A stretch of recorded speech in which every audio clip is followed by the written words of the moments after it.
November மாதம் 16ஆம் தேதி முதல் கார்த்திகை மாதம் ஆரம்பமாகிறது.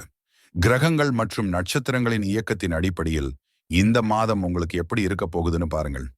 இந்த மாதத்தில் அடிமேல் அடிவாங்க போகும் 5 ராசிகள் மிக ஜாக்கிரதையா இருங்கள்.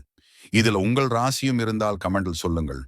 மேலும் இதை பற்றி தெரிந்து கொள்ள எங்கள் முருகன் ஆராதனை சேனலை சப்ஸ்கிரைப் செய்து கொண்டு இந்த முருகன் ஆராதனை வீடியோவை முழுமையாக பார்த்து கொள்ளுங்கள்.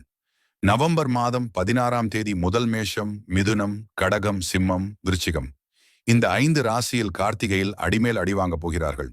மேஷம் ராசியினருக்கு சனி, சுக்கிரன் இணைவு உங்களின் 10ஆம் வீட்டை பாதிக்கிறது. சனியால் பணம் பிரச்சனை மற்றும் குடும்பம் சண்டைகள் வரும். வேலையிடத்தில் எதிர்பாராத மனம் அழுத்தம் மற்றும் வியாபாரிகளுக்கு பணம் இழப்புகள் வரும். உடல் ஆரோக்கியத்தில் சில பிரச்சனைகள் வரும். மிதுனம் ராசிகளுக்கு குருவின் பார்வையும் சனியின் வக்ரமும் சேர்ந்து உங்களை சோதிக்கின்றன.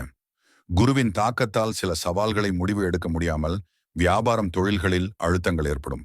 கடகம் ராசியினருக்கு சனி உங்கள் 8ஆம் வீட்டில் இருப்பதால் திடீர் மாற்றங்கள் வரலாம். பணம் நெருக்கடிகள், குடும்ப விஷயங்களில் சில கருத்து வேறுபாடுகள் வரும். சிம்மம் ராசியுடையவர்களுக்கு சனி உங்கள் 6ஆம் இடத்தில் இருப்பதால் உடல் கோளாறுகள் மற்றும் கோபம் அதிகரிக்கும், காதலில் சிரமம் ஏற்படும். பணம் விஷயங்களில் தாமதம் வரும்.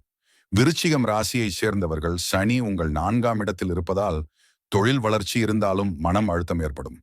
குடும்பத்தில் கருத்து வேறுபாடு வரும், கடன் பிரச்சனை வரும். ஆனாலும் இது உங்களை வளர்ச்சிக்கு தயார் செய்யும் காலம்தான்.